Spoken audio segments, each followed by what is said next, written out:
also tracking severe weather across the country after massive tornadoes broke out across multiple states and scorching summer weather baked much of the East Coast. Shaquille Brewster reports tonight from the storm zone. Wow, right beside us. Big, tall tornado. Dangerous tornadoes ripped across 5 states late Monday. This funnel cloud swept through Kansas, sending the ground in its path flying into the air. Listen as storm chasers follow this ominous one near the Nebraska border. You can hear the hail slamming down. And watch the nonstop lightning in northwest Missouri. Near Kansas State University, cars plowing through flooded roads. From relentless rain to powerful winds, more than 300 severe storm reports in just the last day. You see the power of those storms, even in places where there were no confirmed tornadoes. This tree crashing into this home, narrowly missing a bedroom. It was pretty overwhelming, you know. And you were inside the home when this happened? Inside, yeah, we were asleep. And it woke you up, I'm sure. It woke us up. And in the west, the Sandy fire spreading to more than 1,400 acres. This Nest Cam time-lapse showing people scrambling to evacuate, the sky turning orange. Our Steve Patterson is out in the burn area. And you can see it, that huge plume of smoke in the distance. The fire is still raging. Firefighters doing all they can to prevent a situation like this. The one home in this community that is torched, burned to the ground. Firefighters trying to keep a perimeter to keep the flames away. While on the East Coast, sweltering temperatures. New York City facing a heat advisory in May for the second time ever. Temps soaring deep into the 90s, breaking a record at Boston Logan Airport. Extreme heat, tornadoes, and fire bringing a range of severe weather from coast to coast. It is a wild week when it comes to weather. Let's get back to Shaq Brewster, who joins us live from Holton, Kansas. And Shaq, we see the destruction right there behind you. There's still a storm threat tonight? Yeah, Tommy, you see the damage that it's capable of. This is a barn. It used to be a barn. It is now completely wiped out. Parts of it landing in that tree over there, even across the street. Now, going into the evening, you have 34 million people at risk for more severe weather, more of those powerful winds and hail extending from Texas all the way up to New York. Tom? Okay, Shaq, thank you. We want to turn to politics now. President Trump giving the first real look at the construction of the White House ballroom as his administration is facing new criticism over a plan for taxpayer money to go to Trump supporters they say were unfairly prosecuted by the Biden administration. Here's Garrett Haig. Tonight, a new look at the White House ballroom construction site, with President Trump defending the controversial $1 billion taxpayer dollars he wants from Congress to complete it. The money they're going to give is really for the security of that and the whole White House premises, and I guess you probably need that nowadays. And then there's the Justice Department's new $1.8 billion anti-weaponization fund to compensate people the president says were wrongly prosecuted by the Biden administration. We're trying to compensate people where the book was thrown at them, they were mistreated by the legal system. The new fund was created after the president dropped his legal claims over the IRS leak of his taxes. The settlement also says the government would be, quote, forever barred and precluded from pursuing certain legal claims against the president and his family, including anything related to previous tax returns. Tonight, the Senate's top Republican saying he's not a, quote, big fan. There are and will be, continue to be, a lot of questions around that the administration is going to have to answer. It comes as the president flexes his political power in Republican primaries, targeting Trump critic Thomas Massie in Kentucky and endorsing Ken Paxton in Texas, all testing the administration's midterm message. You and the president ran on a platform that included no new wars, cutting gas prices, cutting inflation.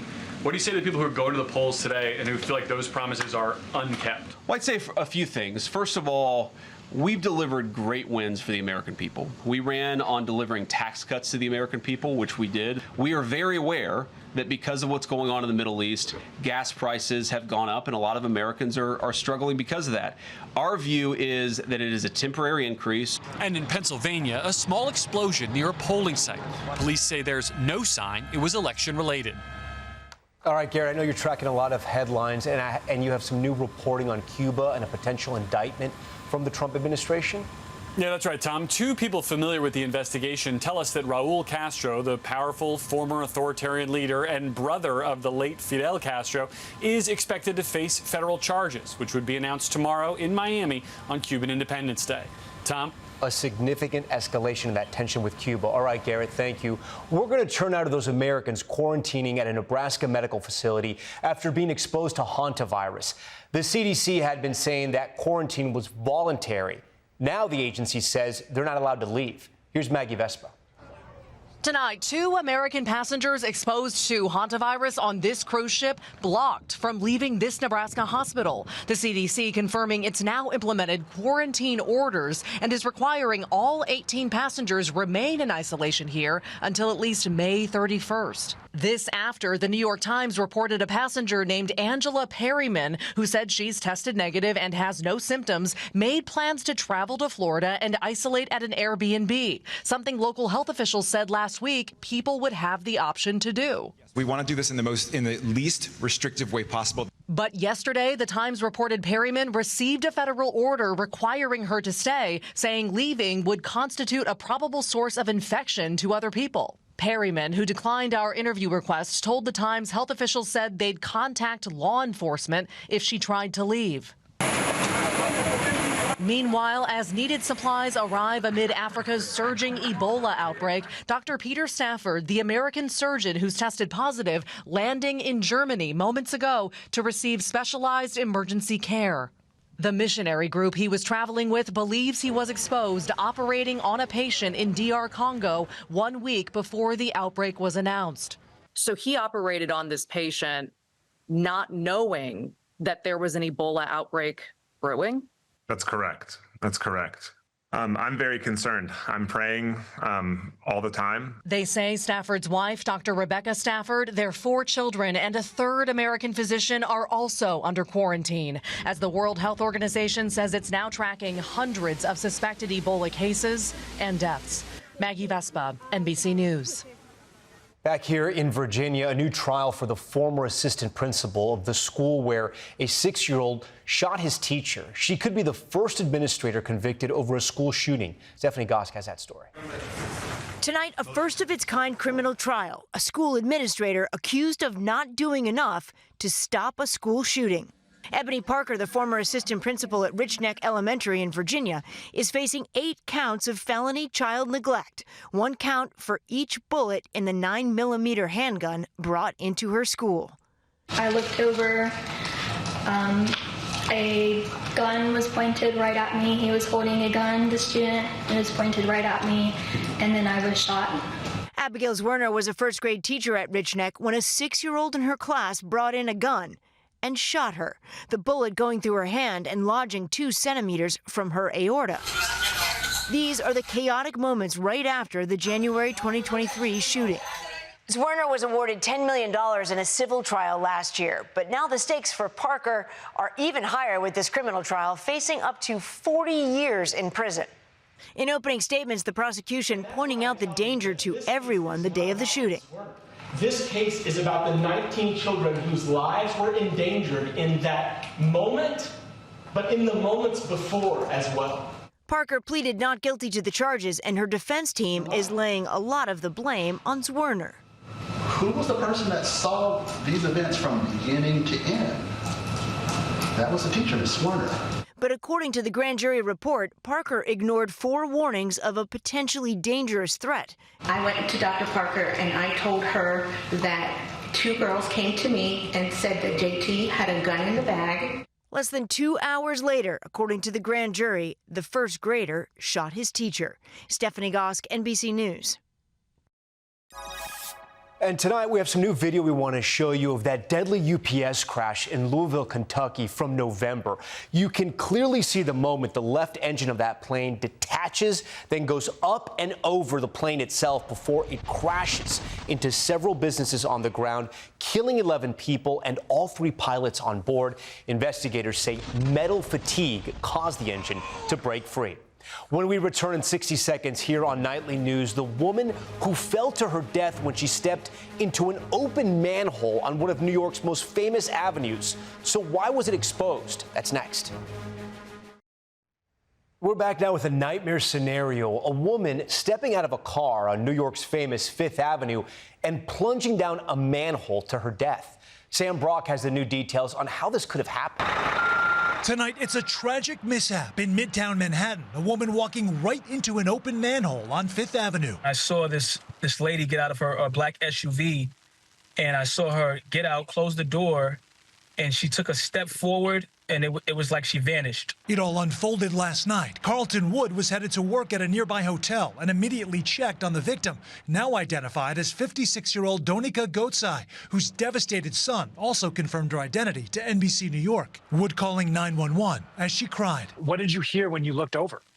When I looked over initially, it was just like a scream. She was screaming, I'm dying, I'm dying. Taylor Shabanian says she watched first responders try to save Gotsai, who ultimately died from her injuries. I'm walking every day today right now being like not stepping on these things. Tonight in a statement, utility company Con Edison says it's continuing to investigate, but we have reviewed video footage from the area which suggests that the cover was dislodged after a multi-axle truck turning onto 52nd Street from Fifth Avenue drove over it. Approximately 12 minutes later, the person involved in the incident parked her car nearby. This is the manhole cover now covered up, right in the middle of one of the busiest parts of the entire city for hotels and shops and restaurants. Now, Con Ed says while it is a rare occurrence, heavy vehicles can displace manhole covers. Wood, still stunned, says there was no obvious warning around the cover. It could have happened to anybody. It wasn't about situational awareness, I don't think. Sam Brock, NBC News. All right, we're back in a moment with the billionaire fashion founder who died on a hike. His son is now under arrest. Did he push him off the mountain? Welcome back. A major arrest in the death of billionaire fashion founder Isak Andich, who started the fashion retailer Mango. He fell to his death in the mountains while hiking in 2024. Now his son Jonathan, who was alone with him on that hike, has been arrested in connection with his death. An attorney for the family told Reuters there's no evidence against him.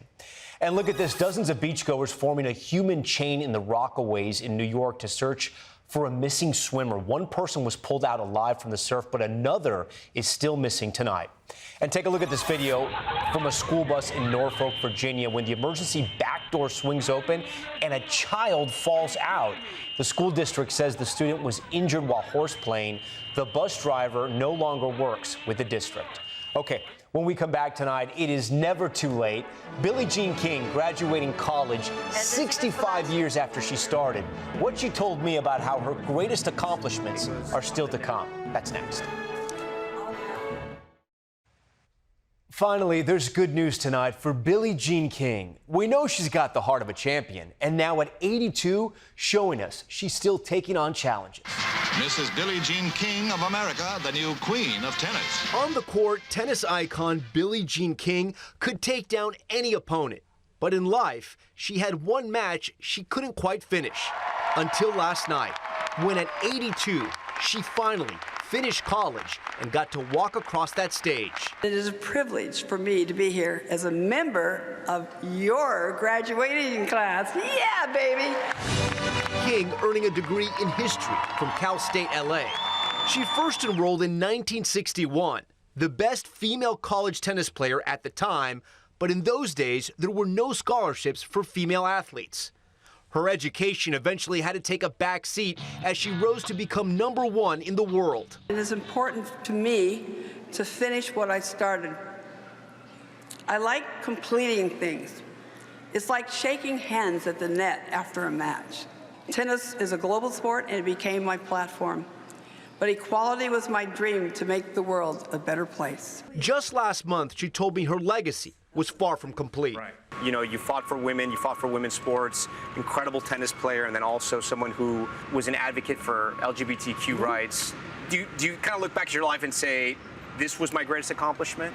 Oh, no, I'm still going? There might be a better one in the future, I don't know, because I'm still working full time. I love it. Just like her fellow grads, King took selfies and celebrated her custom gold stole embroidered with GOAT, greatest of all time. Keep learning and keep learning how to learn.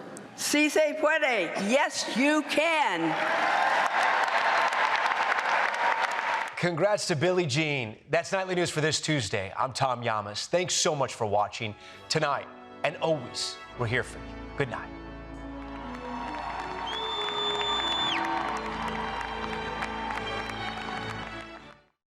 We thank you for watching, and remember, stay updated on breaking news and top stories on the NBC News app or watch live on our YouTube channel.